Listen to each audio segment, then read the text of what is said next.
저희가 계속해서 이 수요일 저녁에 다니엘 말씀을 함께 나누고 있습니다. 지금 구약 전체를 지금 쭉 하면서 역사순으로 지금 함께 나누고 있고요. 그래서 전에 이제 열 왕기 상하를 마무리하면서 이스라엘 나라가 바벨론 나라에 망했죠. 그때 이제 다니엘이 포로로 끌려와서 이 바벨론이라는 땅에서 지금 살아가고 있는 이야기를 함께 나누고 있습니다. 2장에서도 이 바벨론 왕이 꿈을 꿨는데 오늘도 또 꿈을 꾸거든요. 꿈 이야기가 지금 2번이나 나오고 있습니다. 꿈에 대한 이야기는 저번 시간에 한번 나누었었고요. 꿈을 어떻게 봐야 되고 어떻게 해석해야 되는지, 그래서 항상 말씀 안에서 점검돼야 된다라는 말씀을 드렸습니다. 근데 오늘도 이렇게 왕이 꿈을 꾸는데 첫 번째 꿈을 꿀 때는 하나님의 역사하심, 하나님의 전능하심, 하나님께서 이것을 다스리시고 통치하신다는 것을 우리들에게 보여주셨고요. 3장을 보면 여러분들 기억나세요? 3장 뭐였죠? 풀무불에 들어가죠. 이걸 통해서 우리 하나님께서 이야, 생명의 주관자이시구나, 능력의 하나님이시구나, 사랑하는 주의 자녀들 보호하시는구나 라는 것을 함께 나누었습니다. 네, 오늘 4장을 통해서 이제 전체적인 말씀은 우리에게 뭘 주시냐면 교만에 대한 말씀을 좀 주세요. 그래서 우리가 예수 믿고 믿음으로 살면서도 우리 안에 자꾸 솟아나는 교만, 그것이 어떻게 우리 안에서 드러나고 그것을 우리 주님은 어떻게 보고 계시는가, 오늘 이 느부갓네살 왕을 통해서 우리가 좀 한번 다시 봤으면 좋겠습니다. 전체적인 말씀을 다 함께 나누려고 하는데요, 1절부터 3절까지 보면 7배나 뜨겁게 한 풀무불에 들어갔다가 나온 그 친구들 때문에 이 느부갓네살 왕이 하나님을 높이는 그러한 고백을 합니다. 와, 어떻게 저기에서 살아날 수 있을까? 정말 상상할 수 없는 그러한 일이었죠. 그래서 하나님을 높이고 그러면서 이렇게 지내게 되는데, 그러면서 4절에 보면요 이렇게 나와 있어요. 나 느부갓네살이 내 집에서 편히 있으며 내 궁에서 평강할 때에. 지금 이 바벨론 나라는 엄청난 큰 대제국입니다. 그리고 역사적으로 보면은 이 나라가 만들었던 그 왕궁이나 아니면은 그 안에 정원이나 이런 것들이 지금 남아있진 않지만 역사적 기록으로만 봐도요, 상상을 초월하는 어마어마한 곳이었다라는 그러한 고고학적 그러한 기록들이 남아 있습니다. 그런데 나라가 평안해요. 그리고 너무너무 좋은 거예요. 왕권을 누리고 있습니다. 부족한 게 하나도 없습니다. 그것을 한마디로 표현한 게 4절의 말씀입니다. 내 집에 편히 있으며 내 궁에서 평안할 때에. 주변에 있는 나라들이 더 이상 대적을 할 수가 없습니다. 전부 다 정복했고 그 나라에 있는 최고급 인력들은 바벨론에 다 지금 와서 여기에서 함께 지금 관직을 주고 살고 있었고, 그 중에 이제 다니엘과 세 친구들도 여기에 포함이 돼 있었죠. 그런데 이때에 꿈을 꾸게 되는 것입니다. 근데 우리도 그래요. 가끔 보면 우리가 이렇게 시험 들 때나 연약함에 빠질 때, 고난에 빠질 때가 있거든요. 그런데 우리는 보통 이렇게 생각합니다. 우리가 큰 죄를 저질렀거나 아니면은 무엇인가 상황이 확 바뀌어서 그래서 우리에게 엄청난 고난이 올 것이다. 보통 우리는 일반적으로 그렇게 이제 생각을 합니다. 그런데 고난은 항상 그런 때만 또 오는 건 아니에요. 제가 그냥 농담으로 우리 하나님께서 살랑살랑 이렇게 잔잔하게 바람 불 때, 좋은 말 할 때 오시라고 제가 꼭 그런 말씀 드리잖아요. 폭풍 치고 막 비바람 몰아치고 막 환란이 폭풍이 오면서 넘어질 때 천부의 의지 없어서 막 손들고 옵니다. 막 그러면서 오는 것보다는 그래도 살랑살랑 좋게 말할 때 오시는 게 좋겠죠. 근데 오늘 보면요, 평안할 때예요. 그런데 이런 평안할 때 어땠냐? 지금 그때에 왕이 꿈을 꾸고 있습니다. 5절에 보면은 한 꿈을 꾸고 그로 말미암아 두려워하였다. 왜 그랬을까라는 것입니다. 우리도 보면은 성공했을 때, 뭐 아니면 인정받았을 때 있잖아요. 얼마나 좋아요. 내가 잘 나갈 때, 우리 아이들 시험 봤는데 합격해봐요. 얼마나 좋습니까? 그리고 좋은 사람 만나서 건강한 행복한 가정 이루면 또 감사하겠죠. 그런데 그러한 때에 이렇게 왕이 꿈을 꾸는데 이 꿈이 심상치가 또 않은 거예요. 그래서 이것 때문에 고민이 됐습니다. 그래서 주변에 있는 사람들에게 물어봤고, 뭐 내용들은 이렇게 보시면 아시겠지만 그냥 간단하게 말씀드리면 엄청나게 큰 나무가 있는 거예요. 근데 이 나무가 어디까지가 아니냐면 하늘 끝까지 쫙 뻗어 있습니다. 그거는 이 느부갓네살 왕을 이야기하는 것입니다. 큰 제국을 이루었고 그 영광이 하늘 끝까지 올라간 것 같은. 그래서 많은 사람들이 있고 거기에 이제 열매가 풍성하고 들짐승들 아래서 쉬고 그 가지에 새들이 다 해서 거기서 얼마나 좋은 시간을 보내고 있는지를 모릅니다. 그런데 14절 보겠습니다. 14절 보면 그가 소리질러 이처럼 이르기를 그 나무를 베고 그 가지를 자르고 그 잎사귀를 떨고 그 열매를 해치고 짐승들이 그 아래에서 떠나게 하고 새들은 그 가지에서 쫓아내라. 지금 다 무너지게 됐다는 것입니다. 그러니까 처음에 꿈은 좋았죠. 근데 나중에 보니까 남지가 않은 거예요. 그런데 그나마 남은 게 뭐냐면 15절에 보면 그러나 그 뿌리의 구루터기를 땅에 남겨뒀다. 그러니까 뿌리에 구루터기만 남기고 완전 다 잘라버린 거예요. 그러니 처음에 괜찮은 것 같은 이 꿈이 나중에 다 무너지고 뿌리 끝에 있는 구루터기만 남을 정도로 완전히 무너지는 그 꿈을 보면서 이게 고민이 되기 시작하는 겁니다. 야, 도대체 이 꿈이 뭘까? 그랬을 때에 이 다니엘이 와서 그 꿈을 해석해 주는 내용들이 오늘 우리가 읽은 본문의 말씀입니다. 그런데 다니엘이 이렇게 꿈을 들어보니까 야, 이게 예사로운 꿈이 아니고요. 이게 왕에 대한 꿈이긴 한데 왕에게 이것을 직접 말하기도 참 쉽지가 않은 거예요. 왜냐하면 이거 저주거든요. 그래서 왕이요 19절에 보면 뒤에 이렇게 돼 있어요.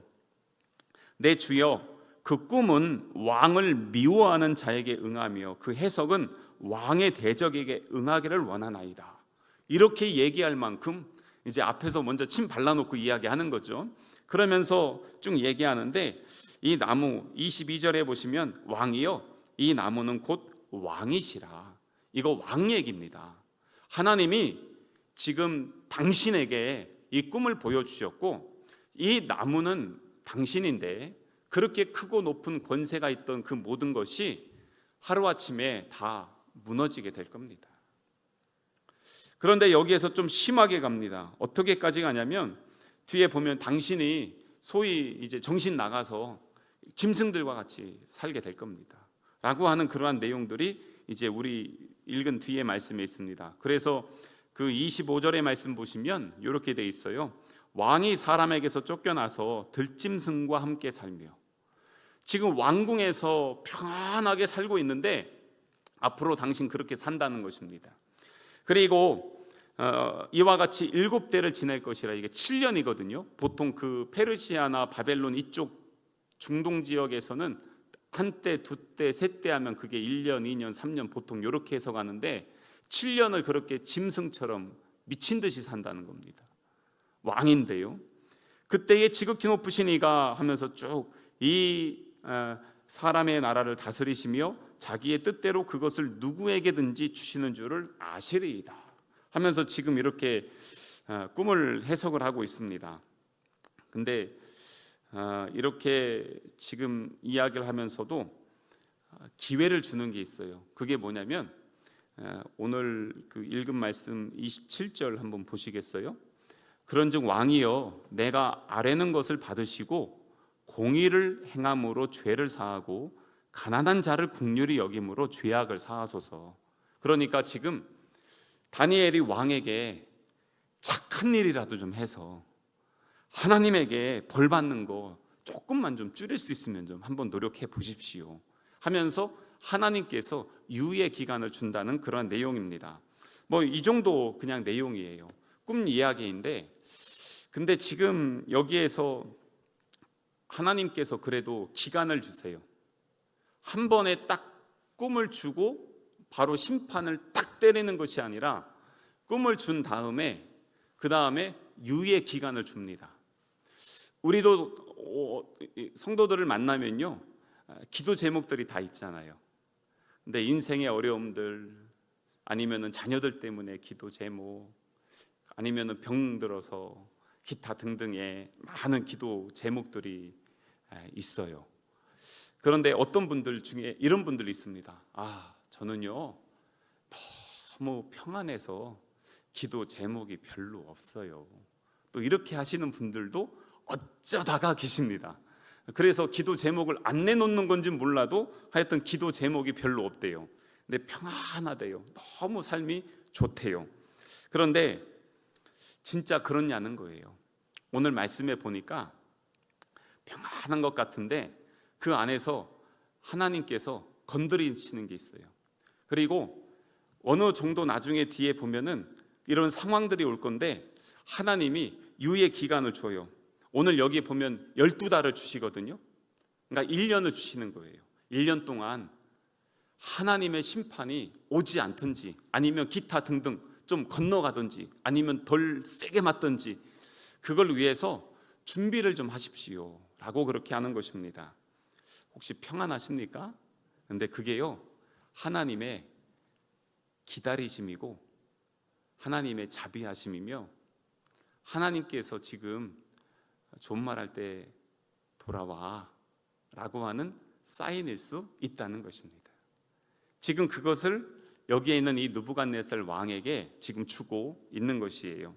그래서 우리 하나님께서 지금 가만히 계시니까 괜찮은가 보다, 이게 아니라 지금 주님이 참고 계시는구나, 경고하시고 지금 기다리고 계시는구나. 그래서 우리가 언제까지 그걸 원하실까요? 우리가 낮아질 때까지 지금 주님이 그거를 기다리신다는 것입니다. 그래서 이 꿈의 과정들이 이렇게 쭉 되는데 12달이 지났는데 이 왕이 변했을까요? 안 변했을까요? 안 변합니다. 그래서 이렇게 말씀 묵상하다 보니까 그렇더라고요. 시간이 우리를 변화시키지 않더라고요. 우리 어떤 분들 그런 얘기 잘 합니다. 뭐냐면 때가 되면 잘 되겠죠, 때가 되면 돌아오겠죠 하면서 시간이 지나면 해결이 될 것처럼 이야기를 합니다. 근데 지금 느부갓네살 왕도 하나님이 12달의 시간을 줬는데 안 바뀌어요. 근데 우리도 그렇더라고요. 아무리 기다려도 참아도 권면해도 안 바뀌어요. 근데 사람을 진짜 변화시키는 거는 시간이 아니라 하나님의 말씀인 줄 믿습니다. 말씀이 우리를 변화시키지, 복음이 우리를 새롭게 하지, 기다린다고 시간이 우리를 변화시키는 게 아니더라고요. 그래서 이미 하나님의 꿈을 꿨고 하나님의 음성을 들었는데 변화되지 않는 거 왜 그렇습니까? 받아들이지 않아서 그래요. 내 마음에 복음이 안 들어오면 이게 변화가 되지 않는 거예요. 그래서 그 기간 동안, 이 12달 기간 동안 왕이 뭘 했는지 아십니까? 30절 말씀 보세요. 29절에 보면은 바벨론 왕궁 지붕 위에 있어요. 거기에서 뭐라고 하냐면 나 왕이 말하여 이르되 이 큰 바벨론은 내가 능력과 권세로 건설하여 나의 도성으로 삼고 이것으로 내 위엄의 영광을 나타낸 것이 아니냐. 그러니까 지금 나라 세운 게 누구예요? 자기이고, 나라를 부강하게 한 것도 자기고, 이 건설자 영광의 주체 누구라는 거예요? 나라는 거예요. 이렇게 지금 지붕 위에 딱 올라가서 보니까 너무 좋은 거예요. 근데 이걸 누가 했다고요? 자기가 했다고, 내가. 그래서 권면의 말씀을 좀 하나 드리자면, 이렇게 시간이 지나서 신앙생활 오래 하신 분들 계시잖아요. 근데 이런 분들 중에 오늘 새벽의 말씀이 포도원 품꾼 비유고, 다음 주 목장 예배도 요 포도원 품꾼 비유를 가지고 함께 나누실 텐데, 포도원 품꾼이 어땠습니까? 아침에 일찍 나가서 6시에 일한 사람도 있고 오후 5시에 나가서 일을 한 사람들이 있어요. 부름받고. 근데 똑같이 일 달란트 받았죠. 근데 어땠어요? 5시에 부름받고 간 사람도 일 달란트 받았죠. 근데 새벽부터 열심히 일했던 사람도 어땠어요? 일 달란트 받죠. 이거 누구 마음이에요? 주는 사람 마음이죠. 그런데 5시에 일한 사람이 한 달란트 받으니까 새벽부터 와서 일한 사람이 자기는 더 받겠거니 하고 기대했다가 받지 못하니까 이 주인에게 가서 막 따지잖아요. 왜 이것밖에 안 주냐고 막 그러면서 따지잖아요. 그 비유를 하면서 우리에게 주는 게 뭐냐면, 신앙생활을 오래 하고 헌신하고 하루 종일 새벽부터 했으니까 열매는 또 얼마나 많이 따놨겠어요. 그 많은 열매를 다 따놓고 결국에 하는 게 뭡니까? 비교하고 원망하고 따지는 거예요. 왜 그랬습니까? 이거 다 해놓고 이거 누가 했다고 지금 얘기하고 싶은 거예요? 내가 그만큼 딴 거고 내가 그만큼 헌신한 거 아닙니까? 라고 하는 거예요. 그래서 목장이든 어디서든 이야기할 때 있죠, 내가는 빼셔야 됩니다. 다 내가 복음이 돼가지고 내가 말한 게 진리고 내가 말한 게 여기에서 그대로 다 이루어져야 되는 거 아니에요. 거기에 누가 계셔요? 예수님이 계시고, 거기에 주인이 누구셔요? 예수님이 주인 되시고, 거기서 누가 영광 받으셔야 돼요? 예수님이 영광 받으셔야 돼요. 근데 거기에서 내가 얘기한 대로 내 뜻대로 내가 옛날엔 이랬다, 옛날 얘기 많이 하시면서 내가 하잖아요. 결국에 그게 다 뭐냐면 자기 공로에 빠지게 돼요. 뭐 그렇게 하자면 여기에서 못한 사람이 어디 있습니까? 잘나지 않으신 분은 어디 있습니까? 그렇게 비교하고 사람들끼리는 그래도요, 다 자기는 뭐라고 하냐면요, 그래도 내가 이건 했어. 꼭 그렇게 얘기합니다. 여기 그 옥상에 올라가서 십자가 종탑 끝까지 올라가잖아요. 그러면은 저기 옥녀봉까지 아주 시원하게 잘 보이고요, 저기 해미 공군 저쪽까지도 잘 보입니다. 아주 그냥 아주 높아가지고 잘 보입니다. 거기에서 딱 해서 한 바퀴 싹 둘러보면서 천하를 딱 내려다보는 듯이, 그러면서 여기서 내가 한번 딱 이래 봐요. 어떨 것 같아요? 올라가면 여러분들 다리가 떨려서 못 서 있을 겁니다. 바람은 세게 불죠. 의지할 데 별로 없죠. 그런데 지나온 우리의 삶을 쭉 보면서 신앙생활하면서 진짜 조심해야 될 게 교만이더라고요. 왜냐하면 무엇인가를 해놓은 게 다 우리에게는 기억에 남아있거든요. 근데 다른 사람은 인정하지 못해요. 그리고 알아주지 못할 때도 많아요. 그런데 이상하게 그거는 내 귀에는 다 이게 들리고 싶어하고 내 마음속엔 그게 다 남아있어요. 여러분들 지금까지 헌신한 거, 섬긴 거, 그리고 드린 거 다 기억나시죠? 그게 여기 다 남아있는 거예요. 그런데 교만이 언제 생기는지 가만히 한번 보세요. 하나님의 은혜가 내 안에서 은혜가 싹 사그라들면서 그게 견적이 나고, 그러면서 그게 계산이 되기 시작하면 그때부터 교만해집니다. 그래서 언제 내가 이렇게 저렇게 뭐 이렇게 나옵니다. 그래서 제가 지난주에 세미나 가서 그 성령 목회 세미나, 그 목사님이 너무 항상 그거를 하셔서 정말 듣고 싶어서 갔어요. 그랬는데 거기 갔는데 그 교회가 강남의 한복판에 있거든요. 우리 교단 교회이긴 한데 이게 강남에서 그래도 비싼 땅에 있어요. 평당 1억 5천에서 2억 정도 한다고 하더라고요. 근데 교회가 가서 보니까 한 80년대 지었나 90년대 지었나 그래가지고 교회는 너무 오래된 거예요. 완전히 낡아서 관리도 안 돼 있고, 우리 교회는 데크 그래도 1년에 한 번씩 그 오일이라도 발라서 하잖아요. 그런데 막 다 쓰러질 것 같고 관리가 안 돼 있는 거예요. 제 마음속에 왜 이렇게 관리를 안 하냐, 그러면서 마음에 조금 아쉬움이 있었어요. 근데 목사님이 직접 얘기는 안 하는데 저희가 이 교회가 너무 낡고 오래되어서 이 교회를 앞으로 어떻게 해야 될지, 제가 은퇴하기 전에 큰 역사를 한번 이루고 그리고 나서 은퇴를 하려고 지금 준비하고 있습니다. 요 정도까지만 얘기하더라고요. 근데 바로 식사 후에 한 목사님이 옆에서 이제 같이 이야기를 하게 됐는데, 그 목사님이 그러는 거예요. 저랑 이제 후배라서 저한테 형님이라고 하는데, 형님, 여기 자기네 교회는 바로 길 건너편에 있는데 우리 교회 땅은 1억밖에 안 돼서 우리 교회 팔면 600억밖에 안 나와요. 근데 여기는 땅 팔면 2천억 나와요. 그러는 거예요. 거기 땅 팔면 2천억이고 요걸 가지고 이제 교회를 이전하려고 준비를 하고 있다, 이제 이런 얘기를 하는 거예요. 근데 이제 다 뭐냐면, 거기 교회나 그 동네 사람들 이렇게 만나서 이야기를 들어보면 항상 뭘 얘기하냐면 땅이 얼마다, 값이 얼마다, 이걸 다 얘기해요. 근데 제가 거기 사람들 만나면 그래요. 그래서 그게 네 거야? 그래요.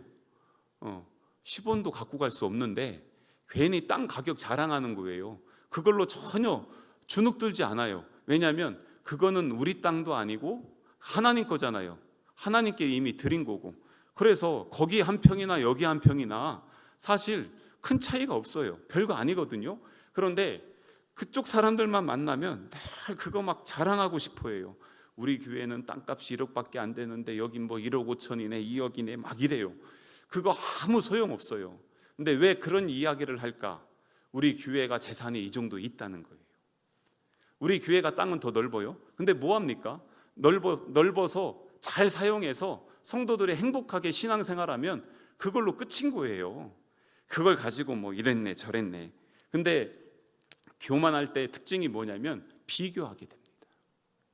그러면서 여기는 어떠냐 저기는 어떠냐 자꾸 이렇게 비교하고 따지게 됩니다. 그러다 보면은요, 속에 계산이 들어가게 되죠. 그러다 보니까 내가 다른 사람보다 나은 것 같아, 우리 교회는 뭐해 저래, 막 이렇게 하는데 본질을 잃어버렸어요. 본질은 뭐냐면 하나님이 지금 나에게 주신 은혜가 얼마나 큰지 그거 잊어버리고 있어요. 그래서 자꾸 다른 게 나와요. 그래서 죄송한 얘기지만 저도 그놈이 자꾸 꿈틀거려서 나를 경계하려고 노력하고 있습니다. 이게 사람은 어쩔 수 없는 것 같아요. 가끔 가다가 저도 뭔가 이렇게 나오려고 합니다. 그래서 딱 하나 하는 게 뭐냐면, 그냥 복음이나 이런 하나님 역사는 이거는 사실 제가요 앞만 봐도 한 게 하나도 없어요.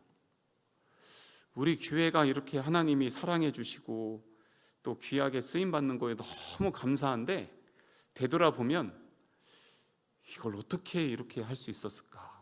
선교 하나만 해도 제가 다른 데 가서 그래요.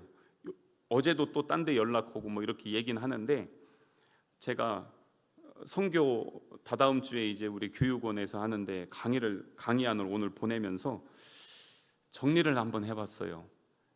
우리 교회가 어떻게 이렇게 할 수 있었을까? 근데 솔직한 마음으로 저는 2번, 3번만 가고 그 다음에 다른 데로 돌리려고 이미 처음부터 계획을 하고 있었어요. 캄보디아 신학교 학장이 제 동기고, 저기 치앙마이에서는 해마다 연락이 와요. 저보고 오라고.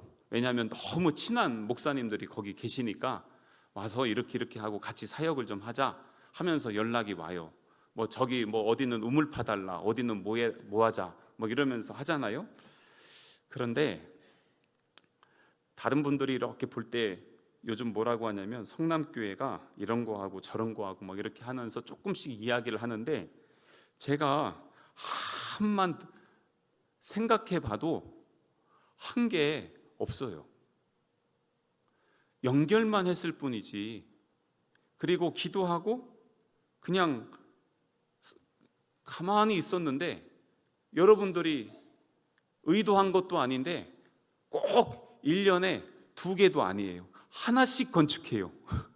그러니 안 갈 수도 없잖아요, 봉헌하려고. 그래서 가는 거예요. 가다 보니까 성도들이 더 가시고 더 기도하시고 마음을 쏟아주시고 그러다 보니까 된 거지, 제가 이렇게 의도한 게 하나도 없습니다. 그러면서 다시 한번 이렇게 제가 이제 부임한 지 14년 됐으니까 14년 동안 사역을 한번 쭉 돌아봤어요. 지금도 비전센터를 짓는데 솔직하게 제 마음은요, 안 하고 싶었어요. 이렇게 말씀드려도 되나? 안 하고 싶었어요. 왜냐하면 맨날 해마다 지금 일을 하나씩 하는 건 아십니까? 예? 그 하나씩 하고 있어요. 그래서 뭐 카페를 한다든지, 재작년에 카페 했죠. 작년에 컨테이너 놓고 태양광 했죠. 그리고 올해 또 비전센터 하죠. 하나씩 지금 하는데 올해는 좀 쉬고 싶다라는 인간적인 마음이 제 안에 아주 강하게 있었어요. 그랬는데 저는 안 하려고도 하는데 분위기가 그렇게 싹 몰아가면서 비전위원회에서 얘기하는데 이건 해야 된다, 뭐 이렇게 얘기가 나오니까 그래요? 그러면 하세요. 이제 이런 마음으로 하게 되는 것 같아요. 그래서 이렇게 보면 이거는 내가 하는 게 아니라 하나님이 끌어가시는구나. 근데 그렇게 하면서 보니까, 되돌아보니까 버릴 게 하나도 없는 거예요. 돌아보니까 꼭 필요했던 거예요. 그리고 그때 그거를 했어야 돼요. 그래야 그 일들이 이루어지는 거였더라고요. 그래서 성령께서 이렇게 인도하셨구나 라는 것을 돌아보게 됩니다. 그래서요, 어디 가서 우리가 했다라고도 하지 마시고, 자랑할 거 굳이 없어요. 내가 했다라고도 할 게 하나도 없어요. 그렇게 따지면, 그런 식으로 인간적으로 따지면 자랑할 거 많지만 하나님 앞에서 로마서 4장에 보세요. 4장 2절인가? 하나님 앞에서 없어요. 자랑할 거 없어요. 내세울 거 없어요. 그거 가지고 굳이 세 가지고 해봤자 결국에는 그거 내 교만만 세는 거지, 하나님의 은혜는 세면서 까먹어요. 그래서 넘어지는 거예요. 그런데 이 과정들을 통해서 어떤 일들이 일어나냐면요, 32절에 있는 말씀 보세요. 내가 사람에게서 쫓겨나서 들짐승과 함께 살면서 소처럼 풀을 먹을 것이요, 이와 같이 7대 7년이 지나서 여기서부터 이게 제일 중요해요. 지극히 높으신 이가 사람의 나라를 다스리시며 자기의 뜻대로 그것을 누구에게든지 주시는 줄을 알기까지 이르리라. 이게 뭐냐면, 지극히 높으신 이는 하나님이에요. 하나님이 우리를 다스리신다는 것. 지금 왕이 지붕 위에서 내 나라가 이 정도고 하면서 막 했는데, 그러다 한순간에 짐승처럼 밖에 나가서 풀 먹고 살면서 7년 동안 미친 듯이 그러고 지내고 있는데, 그때가 언제까지냐면 하나님이 이 나라를 다스리시는 분이시구나, 역사를 주관하시는 분이시구나, 그것을 인정할 때까지 하나님이 그렇게 하신다는 거예요. 그게 32절 말씀이에요. 그래서 우리가 신앙생활하는데 왜 시험이 오고 왜 고난과 환난이 오느냐, 그게 나를 낮추시고 나를 하나님의 사람으로 온전케 하시기 위한 하나님의 기다리심이고 하나님의 계획과 섭리였다는 것을 말씀해 주고 있는 것입니다. 그래서 34절을 보세요. 34절에 이렇게 나와요. 그 기한이 찼대요. 근데 그 기한이 차고 나서 이 사람이 지금 뭘 하고 있어요? 느부갓네살이 하늘을 우러러 보았어요. 하늘을 보았다는 게 무엇입니까? 그거는 땅을 본 게 아니라 하나님을 보았다는 거예요. 7년 동안의 그에게는 그 시간이 광야였습니다. 광야의 시간을 보내고 났더니 그 안에서 이제 하나님을 바라볼 수 있게 된 것입니다. 아까 우리 마지막 불렀던 주만 바라볼지라. 하나님 사랑의 눈으로 나를 보시는데 나는 어떻게 하냐는 것이에요. 하나님은 나를 보는데 나는 땅을 보고 살았어요. 그래서 내 시선이 자꾸 여기만 있으니까 하나님께서 내 시선을 하늘로 돌리시기 위해서 그 광야의 시간을 우리들에게 허락해 주셨던 것이에요. 그래서 되돌아보니까 그 광야의 시간을 통해서 하나님이 만군의 주님이시고 내가 다스리는 나라가 아니라 하나님이 다스리시는 나라이시며 내가 이룬 것이 아니라 하나님이 이루셨다는 것을 고백하게 하셨다는 것입니다. 그래서 34절의 뒤에 보세요. 그리고 나서 내 총명이 다시 내게로 돌아온지라 이에 내가 지극히 높으신 이에게 감사하며, 하나님께 감사하죠. 영생하시는 이를 찬양하고 하나님을 찬양하고 경배하였나니 그 권세는 영원한 권세요 그 나라는 대대에 이르리로다. 그렇게 하였던 것입니다. 그래서 심판도 광야도 하나님의 주권 아래 있었다면 회복도 다시 살리심도 하나님의 은혜 아래 있었다는 것을 오늘 이 느부갓네살 왕을 통해서 우리에게 말씀을 해주고 있습니다. 그래서 우리에게 주시는 말씀을 딱 세 개로 정리하면요, 때로는 잘나감도 성공도 시험거리가 될 수 있다는 것. 그래서 잘 나가든지 안 되든지 형통하든지 묶이든지 우리는 하나님의 은혜로 사는 자임을 날마다 고백하며 주님 앞에 서야 된다는 것을.